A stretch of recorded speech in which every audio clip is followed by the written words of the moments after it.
Of such great powers or beings, there may be conceivably a survival of a hugely remote period when consciousness was manifested, perhaps in shapes and forms long since withdrawn before the tide of advancing humanity, forms of which poetry and legend alone have caught a flying memory and called them gods, monsters, mythical beings of all sorts of kinds. Algernon Blackwood, y'all.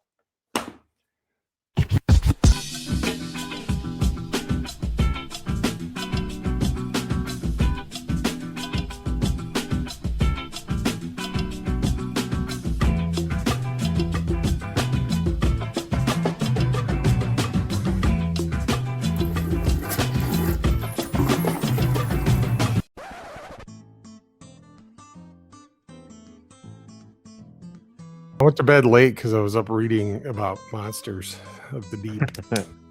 Did they keep you up late at night? No. Yeah, I can't be scared by a book. I don't know what it is. I just can't. Normally, I would say that, but having read The Manitou, the infamous scene that scared the crap out of me because reality invaded the book. I think reality scared you. The book just happened to be present during the time. The book kind of it heightened the reality. The reality. Yeah. Speaking of heightened reality, I'm Paul. I'm Steve. And this is Check Your Shelf. Horror Mayhem edition. Yes. So this is our likely final installment of Horror Mayhem 2026. Although, I guess we get one more chance if we wanted to. But this is probably it. Yeah. You can correct me if I'm wrong. But today, we're going to talk about the call of oh, I'm gonna hold up my Wordsworth edition of Whisper in Darkness because that's where I read Call of Cthulhu, but this is how you bury your lead because nobody cares about Whisper in Darkness when Call of Cthulhu's in here. So seriously. Seriously. Nobody, I mean, this is interesting because in this story, H.P. Lovecraft, Howard Percy Lovecraft, he quotes one famous author and mentions another. So this particular story, by the way, I also read it. I went back and forth between this and this. Oh yeah. It's also in this Joyce Carol Oates edited. This one's gotten a workout this month. I told you it's a good collection. I mean, I was shocked you had it. Hey, I don't mean like that. I mean, the pre booktube. I'm surprised you had it. Of such great powers or beings, there may be conceivably a survival of a hugely remote period when consciousness was manifested, perhaps in shapes and forms long since withdrawn before the tide of advancing humanity, forms of which poetry and legend alone have caught a flying memory and called them gods, monsters, mythical beings of all sorts of kinds. Algernon Blackwood, y'all. Pretty cool. And then he mentions Clark Ashton Smith just in passing. He's like, this old dude was good with words. He was good with describing stuff, or good with making sculptures. He was like, I forget who he's talking about. He's like, he was good at making sculptures like Clark Ashton Smith is good with words. Just kind of sliding in, some his friend's name apparently. Yeah, right. And Algernon, making it really like, meta. Algernon, he probably called him Al. Al, I used one of your quotes, and Algernon's like, "You're going to be paying me. You don't use my words without paying me." Anyway, so I was sitting on my deck last night, eating leftover burgers and reading Lovecraft, as one does. And, well, it wasn't actually leftover burgers. We had some, like, not in the typical sense, like when people say leftovers. We had some buns, like leftover buns and cheese and charcoal left over from Memorial Day. And so I ran out and bought some more burgers so we could use up the buns. I now have some extra burgers, some extra patties, so I'm going to have to run out and get some buns and cheese It's today. an endless cycle, man. This could all be easily fixed. I don't understand why the engineers at the bun packaging company don't get together with the engineers at the burger packaging company and get this worked out. It's a scam propagated by Big Burger. Exactly. And Big Bun. Big Bun. That was somebody's band name in college, I think. Maybe it was a nickname. Anyway, so we're eating our leftover Memorial Day burgers. And my son's like talking to me, and he's like, how crazy is it that we exist on this planet? Like, isn't it wild that people just don't talk about how frightening it is? Just living on a planet where all sorts of chaotic stuff can go wrong and happen. Why doesn't stuff just kill us all the time? And why aren't we all just scared all the time? And why doesn't anybody talk about it? So I go, well, turns out some people do talk about it. Lovecraft, for example. He was scared out of his mind. A man named Lovecraft. He was scared out of his mind his entire life. And he talked about it. And he was afraid of the inconceivable insignificance of man in an uncaring cosmos. And he wrote those words down in a little story I like to call The Call of... There's you better be careful how well you pronounce the words in this book.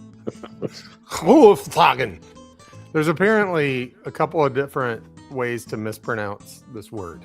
I went ahead and looked it up. I couldn't help myself. Mm-hmm. The most common accepted way to mispronounce it is Cthulhu. Yeah. That's how I say it. There are those who say Cthulhu, and then Lovecraft himself, I believe, said Cthulhu. But he said the real way is something you said before. Like it's not meant for the human tongue. Like many things in life. Cthulhu is not meant for the human tongue. I don't know. I was thinking, what could we possibly say about this that hasn't already been said? What is the check your shelf version of talking about this story? And we're also at risk of it. Michael K. Vaughn does watch our channel. He watches our channel, Bob. And sure he does. He does whatever we do. He does the same thing a week later. We did Shadow over Innsmouth, or as he says, Innsmouth. He says Innsmouth, Bob. And he did it like 2 weeks later. He did the Michael K. Vaughn version. We did the check. So how do we do? I haven't. This is an actual question. What is the check your Cthulhu version of this story? Well, I mean, it's like when Ike and Tina Turner were doing Proud Mary, and that's exactly like that. She warned that they were going to do a number and it was going to be nice, and then she says, "But we never ever do anything nice. We do everything rough." Right. This is gonna be our version. So if you came here, I'll tell you what. Those of you who came here looking for, like, you're studying for a test or you're getting ready to do your own episode, and you're like, I just need a quick review, a summary of what happens and what some of the underlying themes and meanings are and how it fits into the whole Lovecraft universe. My advice to you is seek professional help, because you have come to the wrong place. You're on the wrong shelf. Originally, though, we had done this idea of doing Lovecraft over Horror Mayhem. Yeah. And we thought it would be cool if it all culminated with Call of Cthulhu, because so much of what we read, what we've talked about before, has alluded to it. That way, this would be like a nice cap to it. As far as how we do it, I'm kind of curious about that myself. Let's do this together, everybody. Everybody, you out there watching, yeah, let's figure this out together. Okay, so being the relative newbie here, I don't know how much longer I get to say that.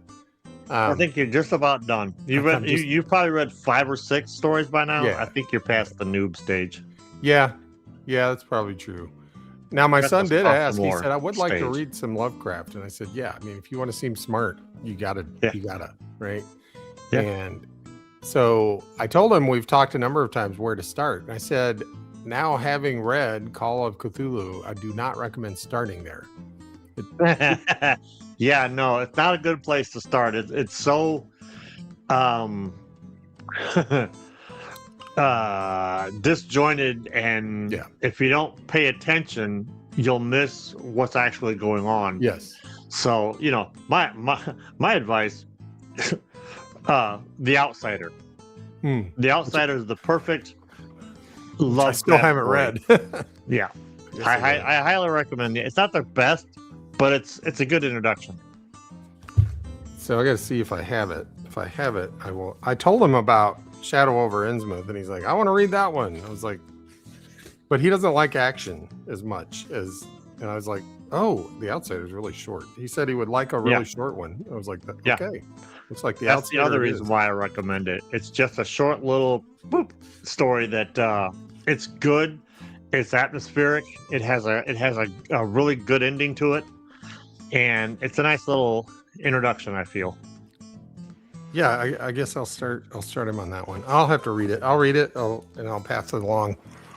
Well, okay, so this story, The Call of Cthulhu, has all the Lovecraft things that I've come to expect. I didn't expect them because At the Mountains of Madness isn't really like this, and it was my first one. But the rest of them kind of have this, certainly, where he tells the story through others, either a manuscript that's found or somebody describing something to the narrator. Yeah. And he uses kind of both in this. Yeah. And it's basically broken up into his uncle's a professor at Brown University in Providence, Rhode Island, which was awesome because I was able to picture everything because I've been there. Mm-hmm. That was neat. Mm-hmm. And the professor experiences some weird dreams, and somebody brings him a sculpture, one of those relief sculptures of a weird looking thing, which we as readers know as Cthulhu. Yeah, it's one of those instances where like you know what it is, but everybody else is like, what is this? And you're just waiting for them to figure it out. It's like MKV said, this happened. He was talking about Shadow over Innsmouth, but he even mentioned this happens a lot in Lovecraft stories where we, the reader, know what's going on long before the person in the story, the protagonist or the narrator. And as I was telling my son that, I realized, wow, that's in a lot of horror. Like there's a lot of horror where you're like, no, don't go in that room because we figured out it's haunted. And why don't you know that yet? And I would say, Lovecraft just followed that convention. However, I believe Lovecraft may have created that convention. It certainly didn't exist in so much in film back then, because back then it was like really quick, black and white, with the piano music. So I don't think people were yelling at the screen, don't go in that room. Yes. But unlike most movies that do that, I don't hate it when he does it.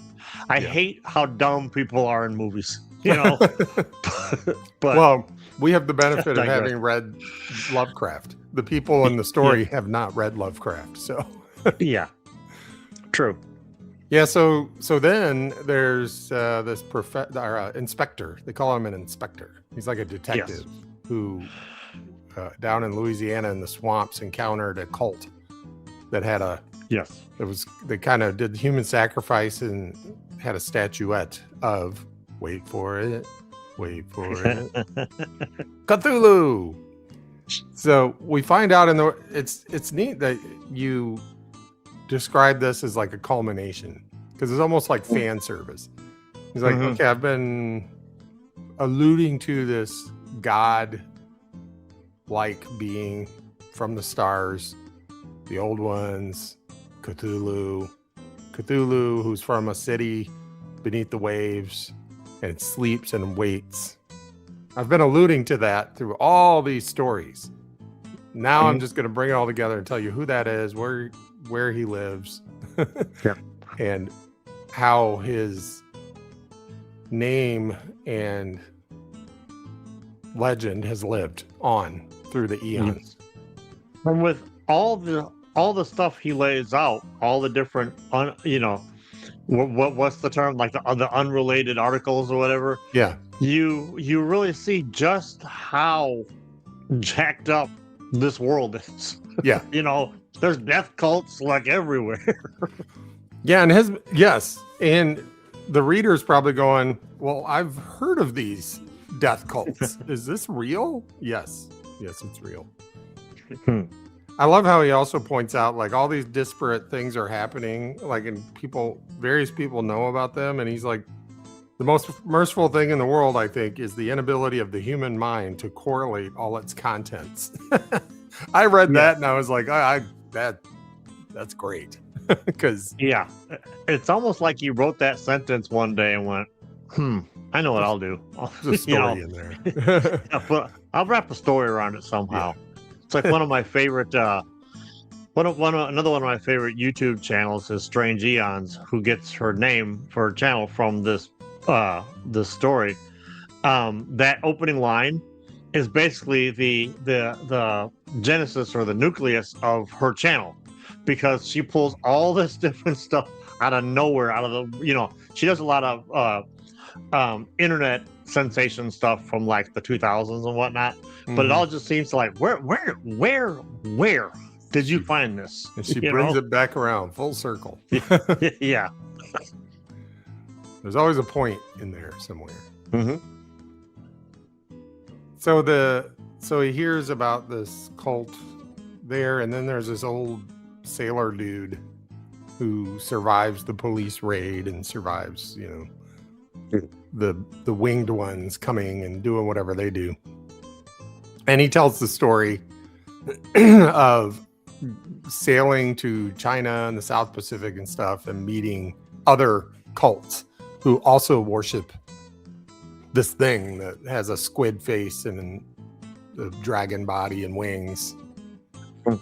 And we continue to get the idea. Like, we're like, okay, we know what's going on here. And the guy's like, I don't know what's going on. I'm going to keep trying to figure it out. Right. So he's starting to piece everything together. And you can tell that he has pieced everything together because he talks about, boy, I wish I hadn't pieced everything together. But more about that later. Spoiler alert, he pieces everything together. He does. He didn't read the opening line. What happened? Yeah, he didn't read his own opening line, I guess. Or I guess he wrote it after everything happened. Yeah, so the big climax is there's a ship in the South Pacific. There's a big earthquake and a city comes rising up out of the ruins of a city come rising up out of the ocean. Where have we heard that before? I'm sensing a theme. And the boat is scared because they see a giant squid-faced, dragon-bodied wing thing come climbing out of the ocean. I don't know if scared is accurate enough word to describe. They're like, run away, run away. And then they realize they're not going to be able to run away. So they do that thing that all turn of the century, and I mean early 1900s, science fiction does, which is we can defeat it, but we're going to use the most advanced technology we have of the time, which in this case was a steamboat or whatever, a boat running on coal, I assuming running on coal, because it kept talking about how it needed to build up a head of steam or something. Like you Yeah, really need yeah. to get going. If you had diesel, you'd just be able to boom, let's go, right? Yeah. They figured they weren't going to be able to outrun it, so they decided to turn around and ram it. One of them looked at the other one and said, "Fellas, it's been good to know you." Yeah. And another one said, someday the ancient, never dying god Cthulhu will kill us all. Today is not that day. Ramming speed, fellas. Let's go. Yeah, but just like any good monster, it's not dead. It's just scattered. It has to rebuild itself. The way this part of the story, the finale, if you will, makes reading all the disjointed what the hell's going on worthwhile. It has the same the same way Innsmouth ends. This one also ends on a similar note, but it's like wow, like the dude is like a mile high. It's like, I'm gonna hit him with my little bitty boat. Yeah, it's one of my favorite scenes that he's ever written. It's just how he just comes, like when we talked about the fish people flapping around. Now imagine a fish the size of like the Leviathan flapping out of this cave or doorway and into the water and coming after this boat. And it's just the guys on the boat are just losing their minds. Yes. I love it. Well, and it's the boat somehow awakened Cthulhu when centuries of trying, like all these, the stars had to be right. I think it was because the stars had to be right. Yeah. And the stars happened to be right on my birthday. That's true. Every time they mention April 2nd, I'm like, oh, maybe that's why I was born on April 2nd. Let's see. Cthulhu popped up. Steve was born. In between there, some stuff happened. Yeah. I think he did a good job too and this is the part I was reading when my son brought up, why aren't we just scared all the time? We're just like hurling through space on this little rock. Especially if you take into account, how we were taught how the solar system works and how it travels through space. Yeah. And then when you see like a more accurate representation of how it literally looks like we're just flying all over the place. Yeah. Yeah, that's terrifying. It is terrifying. And he at one point describes how the cults and the Theosophists, the Theosophists are like never imagined that they were right, but they were wrong about why they were right. So he describes how brief and recent humanity is when you put it in the context of how long these things have been here, the old ones, and the Cthulhu. Not only are humans recent and brief compared to how long they've been on Earth, but their time on Earth is recent and brief compared to the cosmos and how long the cosmos has been around. And I think that definitely plays into a lot of what was going on in the early part of the 1900s with astrophysicists and physicists discovering we ain't all that compared to the cosmos. Yes. And when you take into account the way it was explained to me for those of you playing along at home, if you take like the length of your arm and you go from like shoulder to your longest finger, okay, that we'll pretend that's the age of the Earth. All right. This is my longest finger. Yes. If you're the type of person who maintains hygiene, the little white speck at the tip of your fingernail, if you have one, that's how long humanity's been on this arm.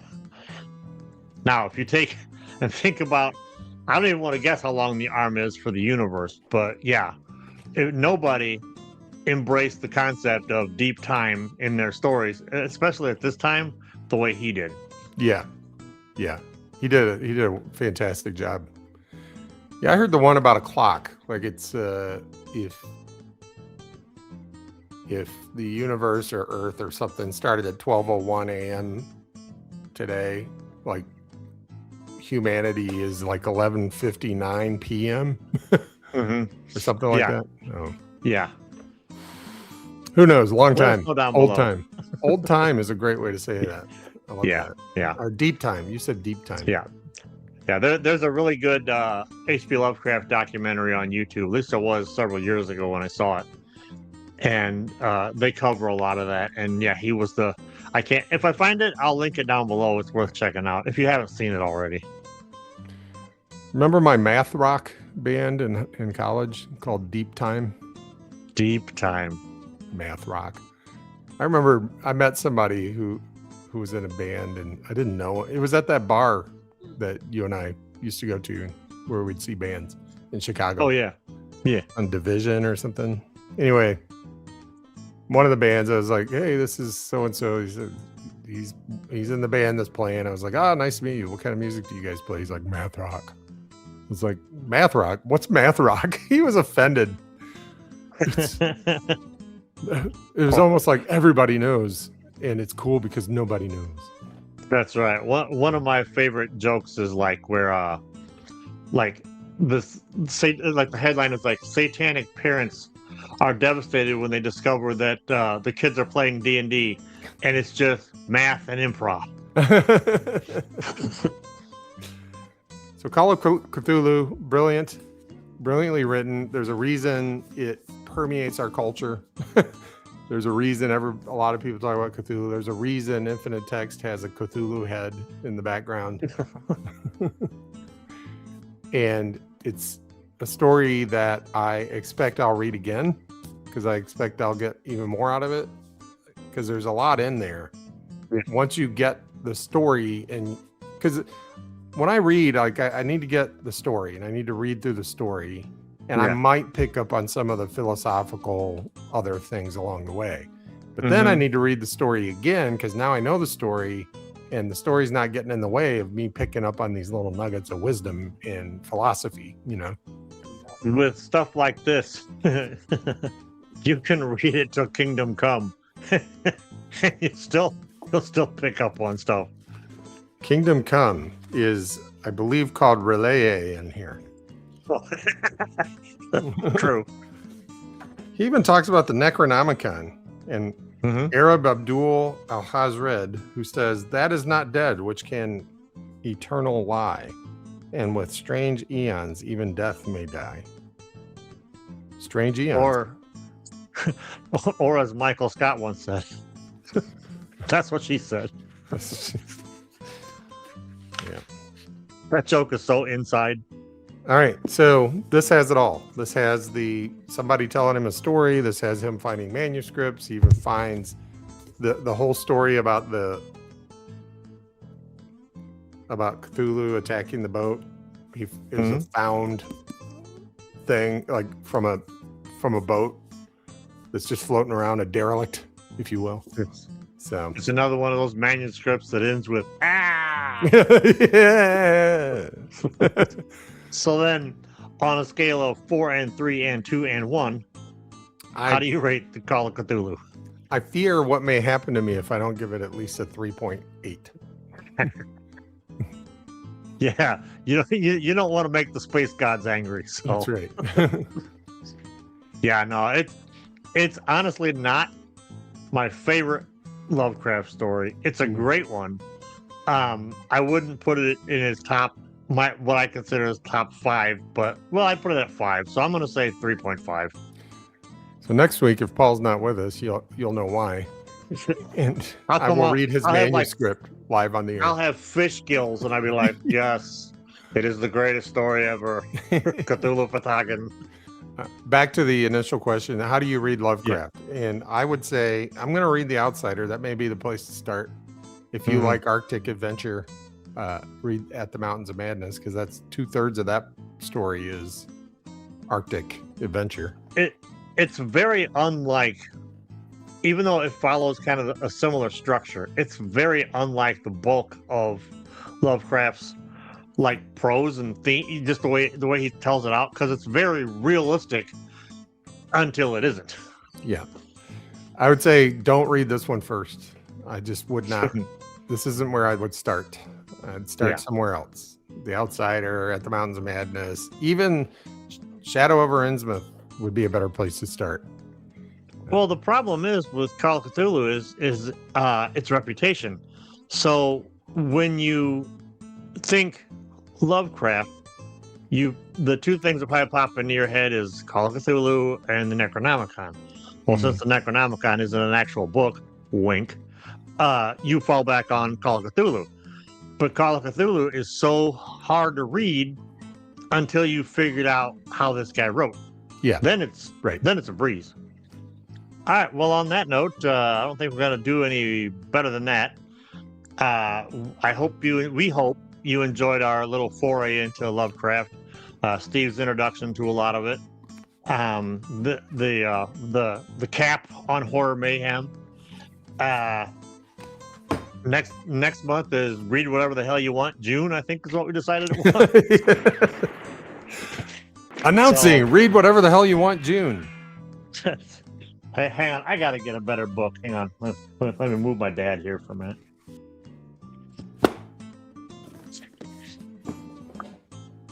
Right. Well, I'm Paul. Steve. And the next time you're looking for something to read, check your... Of such great powers or beings there may be conceivably a survival of a hugely remote period when consciousness was manifested perhaps in the shapes and forms long since withdrawn before the tide of advancing humanity, forms of which poetry and legend alone have caught a flying memory and called them gods, monsters, mythical beings of all sorts and kinds.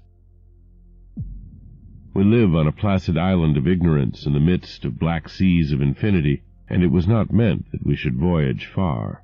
The sciences, each straining in its own direction, have hitherto harmed us little, but some day the piecing together of dissociated knowledge will open up such terrifying vistas of reality and of our frightful position therein that we shall either go mad from the revelation or flee from the deadly light into the peace and safety of a new dark age.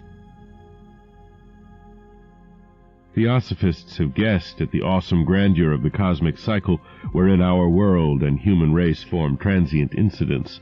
They have hinted at strange survivals in terms which would freeze the blood if not masked by a bland optimism. But it is not from them that there came the single glimpse of forbidden eons which chills me when I think of it and maddens me when I dream of it. The statuette, idol, fetish, or whatever it was, had been captured some months before in the wooded swamps south of New Orleans during a raid on a supposed voodoo meeting, and so singular and hideous were the rites connected with it that the police could not but realize that they had stumbled on a dark cult totally unknown to them. Of its origin, apart from the erratic and unbelievable tales extorted from the captured members, absolutely nothing was to be discovered. Hence the anxiety of the police for any antiquarian lore which might help them to place the frightful symbol, and through it track down the cult to its fountainhead. No recognized school of sculpture had animated this terrible object, yet centuries and even thousands of years seemed recorded in its dim and greenish surface of unplaceable stone. The figure was between 7 and 8 inches in height, and of exquisitely artistic workmanship. It represented a monster of vaguely anthropoid outline, but with an octopus-like head whose face was a mass of feelers, a scaly, rubbery-looking body, prodigious claws on hind and fore feet, and long, narrow wings behind. This thing, which seemed instinct with a fearsome and unnatural malignancy, was of a somewhat bloated corpulence, and squatted evilly on a rectangular block or pedestal covered with undecipherable characters. The tips of the wings touched the back edge of the block. The seat occupied the center, whilst the long, curved claws of the doubled-up, crouching hind legs gripped the front edge and extended a quarter of the way down toward the bottom of the pedestal. The cephalopod head was bent forward, so that the ends of the facial feelers brushed the backs of huge forepaws, which clasped the croucher's elevated knees. The aspect of the whole was abnormally lifelike, and the more subtly fearful because its source was so totally unknown. Its vast, awesome, and incalculable age was unmistakable, yet not one link did it show with any known type of art belonging to civilization's youth, or indeed to any other time. The characters along the base were equally baffling, and no member present, despite a representation of half the world's expert learning in this field, could form the least notion of even the remotest linguistic kinship. They, like the subject and material, belonged to something horribly remote and distinct from mankind as we know it, something frightfully suggestive of old and unhallowed cycles of life in which our world and our conceptions have no part. There then followed an exhaustive comparison of details, and a moment of really awed silence when both detective and scientist agreed on the virtual identity of the phrase common to two hellish rituals so many worlds of distance apart.